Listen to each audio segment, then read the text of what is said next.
we're going to go into the technical details of the straight drive. This is arguably your most important shot in squash. It's the shot you want to be able to go to at any point because it's going to set you up so good in the rally. It's a shot that needs to travel straight down the line, parallel to the side wall, ideally bouncing behind the back of the service box and burying your opponent in the back corner. It is a shot that if you watch good players play, they're playing continual straight drives again and again and again. So I can't emphasize enough how important the shot is to set everything up, to make sure that you are controlling the game of squash and you're controlling your opponent into those back corners. There will be slight differences how you hit the shot from, say, the front, the middle, and the back, but I'm going to give you the overarching technical details of what that drive should look like. So we'll start with the forehand side. If I'm approaching the ball on the forehand side, roughly in the middle of the court, even if it's a bit shorter or deeper, it's still the same.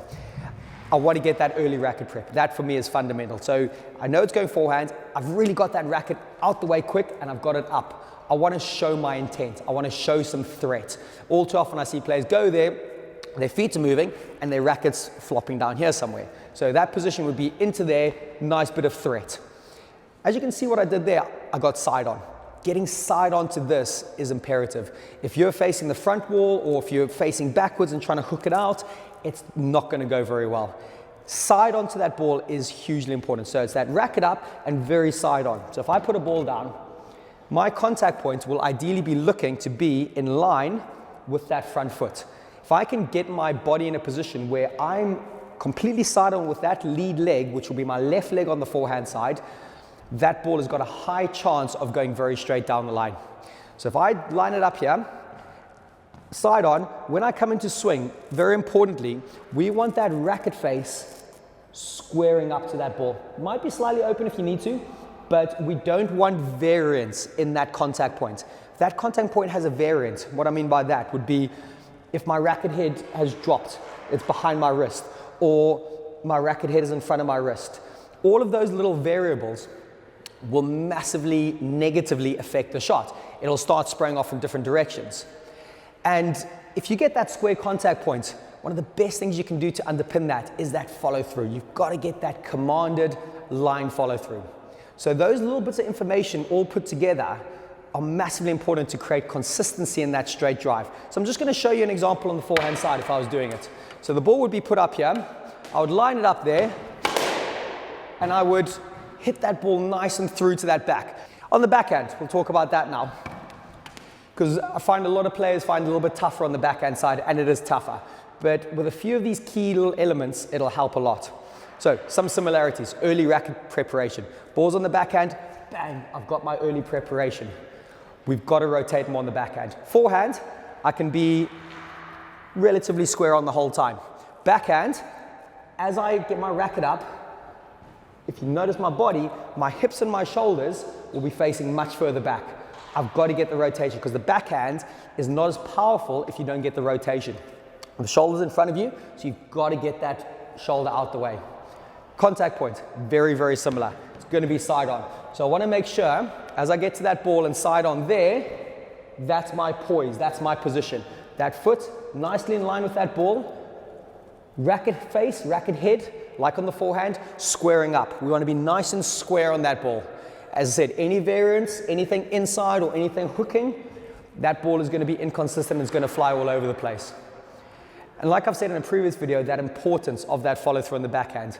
I believe the backhand follow through has got a little bit more of a flourish. It's got a little bit more go away. Forehand follow through, it's a little bit more compact, but backhand follow through, if I'm lining that ball up, good racket rotation, early prep, side on there, there's a very nice flourish. And if you notice, and I'll give you an example in a second, my chest and my core have to be nice and side on. It's very easy to over rotate and pull out and start facing that front wall. I've got to let my follow through take the slack. I've got to get in there, let my follow through take the slack by trying to keep myself more square onto that ball. And you notice on the forehand side, it was quite similar. So backhand straight drive should look something like this. The ball would be up, I'm in that position.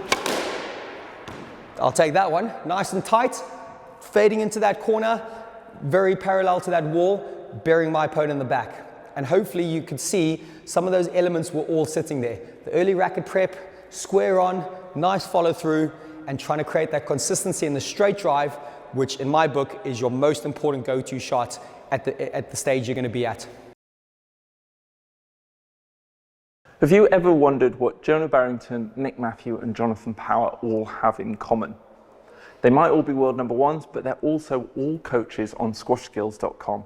Now, Squash Skills is the online training platform that's designed to give amateur players the insight and knowledge to take their games to a whole different level. So if you've been struggling with your game, or you're stuck in a bit of a rut, or you're wondering how to improve, we've got you covered. With over 4,000 videos from some of the biggest names in the sport, as well as the ultimate training app, complete with every single squash exercise under the sun, we're there to take care of you and ensure that you can improve your squash no matter what your level. We're so confident that we can improve your understanding of the game that we'll even give you a 14-day money-back guaranteed if you're not completely satisfied. So if you're looking to take your game to a whole new level in 2024, be sure to check out squashskills.com today.